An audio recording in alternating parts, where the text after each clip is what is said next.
Presiden Prabowo Subianto menyerukan pengakuan negara Palestina di hadapan Forum KTT PBB di New York, Amerika Serikat pada Selasa 23 September. Prabowo mengatakan pengakuan tersebut mendesak untuk menghentikan penderitaan warga Gaza akibat perang berkepanjangan. Pidato Prabowo disampaikan dalam Forum Solusi Dua Negara yang dihadiri pemimpin dunia. Presiden Prabowo berbicara usai Presiden Turki Recep Tayyip Erdogan dan Presiden Brazil Lula da Silva. Presiden Prabowo menekankan penghentian perang menjadi prioritas utama. Menurutnya, perdamaian tidak bisa ditunda. Prabowo juga menyatakan kesiapan Indonesia berperan dalam proses menuju perdamaian di Timur Tengah. Ia menegaskan kembali komitmen Indonesia terhadap solusi dua negara sebagai jalan keluar satu-satunya. Dalam pidatonya, Prabowo menutup dengan seruan agar dunia segera menciptakan perdamaian. We are willing to provide peacekeeping forces. Thank you very much. Peace. Peace now. Peace immediately. We need peace. Thank you very much. Presiden Prancis Emmanuel Macron mengumumkan secara resmi pengakuan negaranya terhadap Palestina. Pernyataan itu disampaikan di Majelis Umum PBB New York, Amerika Serikat pada Senin 22 September. Deklarasi tersebut disambut tepuk tangan lebih dari 140 pemimpin dunia. Delegasi Palestina termasuk Duta Besar Riyad Mansour berdiri memberi apresiasi. Macron menegaskan Prancis akan membuka kedutaan besar untuk Palestina setelah gencatan senjata tercapai dan seluruh sandera di Gaza dibebaskan. Dalam pidatonya, Macron mendesak agar perang di Gaza segera dihentikan. Ia menyebut saatnya bagi Israel dan Palestina hidup berdampingan dalam perdamaian. Ia mengecam operasi militer Israel yang disebut bertujuan menghancurkan Hamas. Menurutnya, konflik ini telah memicu penderitaan warga sipil. Macron juga menyinggung kondisi ratusan ribu orang yang mengungsi, terluka hingga kelaparan akibat perang. Otoritas Palestina memuji langkah Prancis sebagai keputusan bersejarah yang berani. Mereka menilai keputusan itu sejalan dengan hukum internasional. Langkah ini memperkuat dukungan global bagi penerapan solusi dua negara.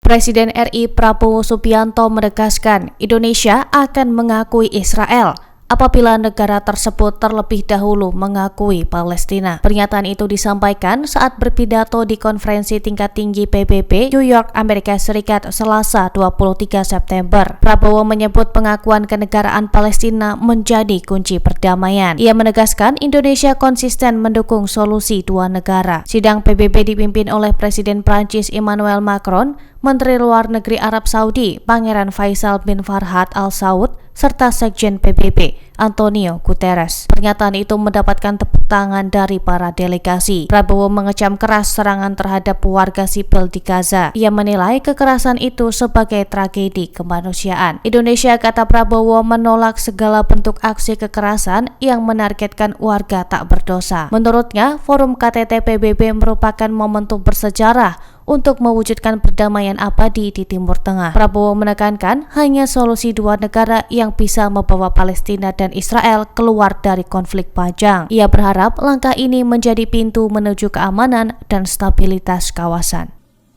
Declares that once Israel recognize the independence and the statehood of Palestine, Indonesia will immediately recognize the state of Israel, and we will support all guarantees for the security of Israel. Puluhan ribu warga Italia menggelar aksi demonstrasi pro-Palestina di sejumlah kota pada Senin 22 September. Italia menggelar aksi mogok nasional selama 24 jam untuk menuntut penghentian penjualan senjata ke Israel, pemberlakuan sanksi, dan penghentian genosida bagi keadilan Palestina. Rekaman diambil dari atas stasiun Termini di Roma. Namun pemerintah Italia di bawah Perdana Menteri Giorgia Meloni menegaskan tidak akan mengakui Palestina. Italia juga menolak sanksi dagang Uni Eropa terhadap Israel. Meski demikian, Meloni sebelumnya mengecam serangan militer Israel di Gaza. Pemerintah Italia menyebut tidak lagi menjual senjata ke Israel sejak Oktober 2023.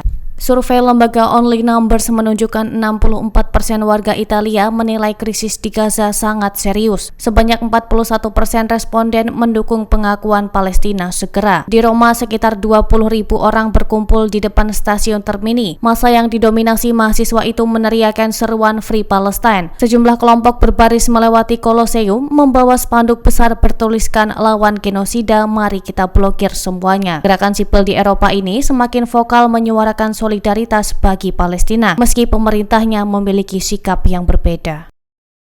Brigade Al-Qassam merilis video sandera Israel Jerman bernama Alon Ohel pada Senin 22 September malam melalui Telegram. Video itu berjudul "Karena Keteguhan Hati Netanyahu, ia tetap ditawan di Gaza lebih dari 700 hari". Dalam rekaman, Alon Ohel mengecam Perdana Menteri Israel Benjamin Netanyahu serta Menteri Keamanan Nasional Itamar Ben-Gvir. Ia menuding keduanya menghalangi pertukaran tahanan. Ia bahkan meminta Amerika Serikat berhenti mendukung langkah Netanyahu yang disebut berbahaya bagi rakyat Israel dan para tahanan. Alon menyebut janji Netanyahu untuk memulangkan tawanan hanya omong kosong. Ia juga mengirim pesan emosional kepada keluarga, meminta mereka terus melakukan aksi protes demi memberi harapan bagi para tahanan. Dalam video itu, Alon menuduh pemerintah Israel sengaja mengabaikan nasib para sandera. Orang tua Alon mengaku terpukul melihat kondisi putra mereka yang tampak kurus. Video tersebut diakhiri dengan tagar "Waktu hampir habis" sebagai tanda peringatan.